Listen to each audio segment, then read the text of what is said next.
Z nami zagrasz bez podatku i zgarniesz bonus 3 razy 111 na start. TotalBet. Obierz swój własny kurs. Hello, Tobias. First, I want to ask you about the investigation, the series that is coming right now to Poland. I don't know if you know that, but Polish people love criminal series, especially series from Denmark, Norway, Finland, because this is the thing that Polish people love, books and also series. I don't know if you feel that this series will be different than the other ones we already seen. I think it will be. It's in the tradition of Scandinavian crime stories, but there is one important element that is left out, which will separate this from, I guess, any other crime scene show you've seen. But I do feel very much on the shoulders and influenced by the Scandinavian tradition that, in my eyes, started with the 10 first books about Beck back in the 70s. So that way of storytelling, where the characters are reflecting the society they live in at the same time as investigating a crime, is, I feel, very much my inspiration for the investigation. Yeah, I've seen the opinions that the thing that's different is that aesthetic is very ascetic. You know what I mean? No details, no spectacular scenes, just the story, and you can focus on the story. Yes, I mean, it's very honest. It's called The Investigation, and it's about the investigation. It's not about the crime. So in that way, it separates. It's not about the perpetrator. It's about the people that are doing their job in the investigation. And at least I felt and still feel that this true crime genre that came a lot later than Scandic noir, but which is very fascinated with the crime, whatever the crime is, and is very fascinated with the perpetrator, whoever that is. At least for me, it's kind of empty. It's like one big black, dark space with no real substance. And so I felt that with the investigation, I had to remove myself from the true crime genre and instead focus on what you could call the true investigation.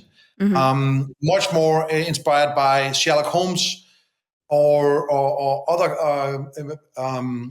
other investigative stories that are fascinated with the science and the mythology behind investigating a crime like this, and not just fascinated with the darkness or the cruelness of the crime. That leads me to question about the other series that Polish viewers and viewers all over the world loved. It's Mindhunter. Did you feel the pressure after the big success of this one to, match with the new one? I felt like, in many ways, like Mindhunter was. I learned a lot from doing Mindhunter, and it was. I guess in many ways, it was also not about the crime itself. It was a lot of interviews with people that had killed people, but you never really saw any, at least in the season I was part of, any of the cruelty. It was all more the imagination of the cruelty. And so, I don't know if I felt the pressure, but I definitely felt that I had learned a lot from Mindhunter that I tried to bring with me to the investigation. Yeah, in Mindhunter, there are stories of the killers that most of us know, most of the viewers know from other, like true crime or maybe books. But the series shows completely different side of it. Was it your purpose, or was it just came out like that? The investigation? No, the Mindhunter. Mindhunter, I wrote and directed 2 episodes. So Mindhunter was very much David Fincher's project, and then he invited me to be part of it. So I learned a lot from it. I felt Mindhunter is and was, like, in its essence, a portray of the human need and fascination with darkness. reflected in these two FBI agents. And I felt that the investigation was almost, the opposite. It was fascination with not the darkness, but with the light that comes with the investigation. That's a different side of it. Last question about Mindhunter. I need to ask because viewers are asking. Do you think? Perfect. I'm happy to talk about Mindhunter. I love it. Do you feel that there will be next season, and do you want to be involved if it happens? I hope, I'm a big fan. I hope that they will make a third season. Or a movie or anything in it. I feel it's so much a David Fincher universe, so he doesn't need me anymore. Some other young person can take over, and I can focus on my own movies. But I hope, as a fan, that they will make another season. I loved working on it, and I loved watching it. Yes, fans are demanding, so I hope it will happen. I want to also ask you about the movies you made with Mads Mikkelsen, because they are also loved, and I personally love the vibe about this actor in social media. I don't know if you've seen, he's in so many memes and in so many viral videos, like especially from the movie Drunk. When he's the scene when he's dancing. I didn't know. I left social media behind. I got so angry every morning when I was looking at social media that I decided to leave it. But I am aware that especially the dance is a iconic moment in a wonderful movie, and that I'm not surprised if it had gone viral and has turned into a meme. The collaboration I've had with Thomas Vinterberg and Mads Mikkelsen on The Hunt and Drunk has been, it's very close to my heart. It's been wonderful. They're both great artists, and I'm not surprised that Mads has gone viral. It makes sense. I've heard that part of the casting of him was that he used to be a dancer, that he has a background in it. Is that true? I think it's the other way around. We knew that Mads was going to play him, but because Mads is a dancer, I wrote scenes for him dancing. So it was already his part, but because he's a dancer, we decided to put some dancing in. This movie, Drunk, it puzzles some people because they don't know if it's like you're showing good side of the alcohol or the bad side. It's depends on who's watching. How do you feel about it? Well, my father died from drinking, so in that way, the alcohol has a very dark side. But I am also happy to drink, and I like to drink when I'm celebrating. And I do see the quality of a glass of wine once in a while when you need it, or two. So I think two things can be true at the same time, and especially about alcohol is that Denmark, and I assume Poland as well, from my knowledge of Poland, we have strong alcohol cultures, where people are enjoying, in Denmark, beer and snaps. I can imagine vodka and Polish beer in Poland. And I see a lot of qualities with that. That's a whole social instrument to create, community. But it's clearly also very dangerous for some people. And it has to be treated with respect as you use it. I don't think the movie was about whether it was good or bad. It was more about that it could be both good and bad. Yeah, in Poland, as you said, we have drinking traditions, but most of movies about drinking in Poland are very serious and showing a very negative side of alcoholism. And I'm kind of wondering what outrage does it make to make a movie about fun coming from drinking alcohol? Because lots of scenes with Mads are showing just great fun he's having. Don't you think this could be, dangerous to some viewers? No, I don't think so. I think to make art about and stories about life is what we do. And if I make if I only tell stories about how dark and dangerous alcohol is, I wouldn't be telling the truth. I would be reflecting some political message, and it would be kind of, I would be a hypocrite because I know the secret. I know that alcohol can also be great and wonderful and magical and open up the spirit. But that doesn't mean that it's not dangerous. It just means that it has the both effects. And maybe that's the truth about everything that's really, really good, is that it also has a very dark side to it, and that we and that we need to talk about it that way. I remember thinking that all movies was about when an alcoholic would always be a sad, lonely person living in a dark apartment, sitting by themselves, drinking themselves to death.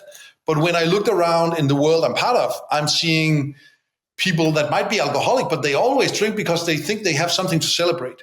Mm-hmm.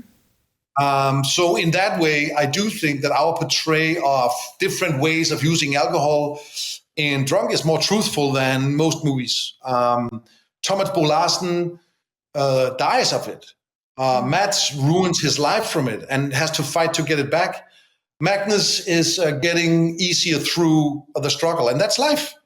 Somebody falls and hit themselves. Somebody is always on top, and I think that is the only way to tell stories, instead of always making things better than they are or worse than they are. Yeah, showing one side.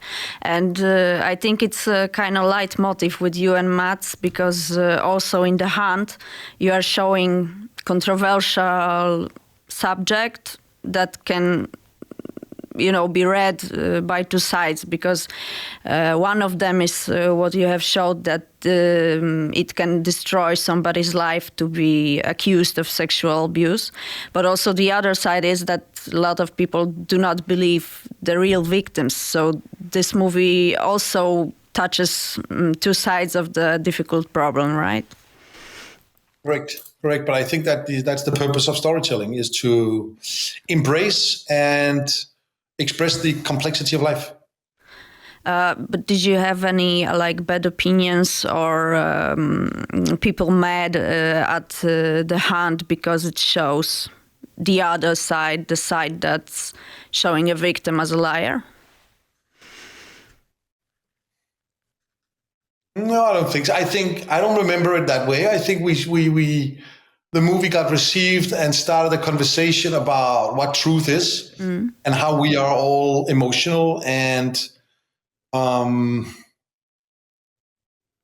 think because Thomas, the director, had already done The Celebration, he had done one movie about a victim that, a person that had done it, the father in that.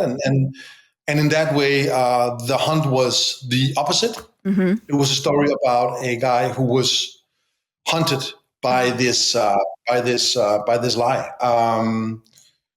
You can compare it to fake news nowadays, where lies are being spread very easily, and it's important to question what is truth and what is not. But it was mainly a look into the Danish society and look into what would happen in a small Danish village if a lie like this came out. How sophisticated would we be, and how fast would we turn into a medieval village on a witch hunt? You said you decided to quit the social media. I quitted Twitter for now because it was the same as you. I got mad about it. But about those fake news you're saying, there are a lot of fake news about your country said by Donald Trump. Is that one of the reasons you were done with reading those news? No, I stopped social media a long time before, but I will say that I would definitely have, if that didn't make it, then Donald Trump would definitely have made me look the other way. I'm not very impressed with media right now, and especially not social media. And so, in many ways, it's I think healthier, like a diet, like a mental diet. It's healthier to stay away. And can you tell me, as a Danish person, how do you feel about this whole thing about Greenland? Because now it's kind of quiet, but I think this subject is still alive, and sometimes it comes back. How do you feel, and how Danish people feel about it? I don't know about that. I'm making, it's I'm not prepared to talk about the Greenland situation. All I don't know what to say about that other than I think that at the end of the day, it's up to the Greenlandic people what should happen with Greenland. It's not necessarily up to Denmark or up to Trump. And I think it's dangerous if the NATO alliance falls apart, but I guess that's a very common thought. I guess that's all I have to say about it, other than it feels like that the communication of the American administration seems very aggressive, and that we have to probably take serious. Sure. Thank you so much for the conversation.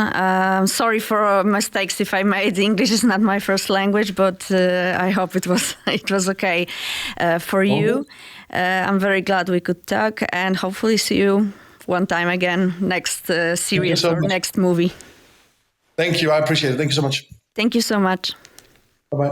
Z nami zagrasz bez podatku i zgarniesz bonus 3 razy 111 na start. TotalBet. Obierz swój własny kurs.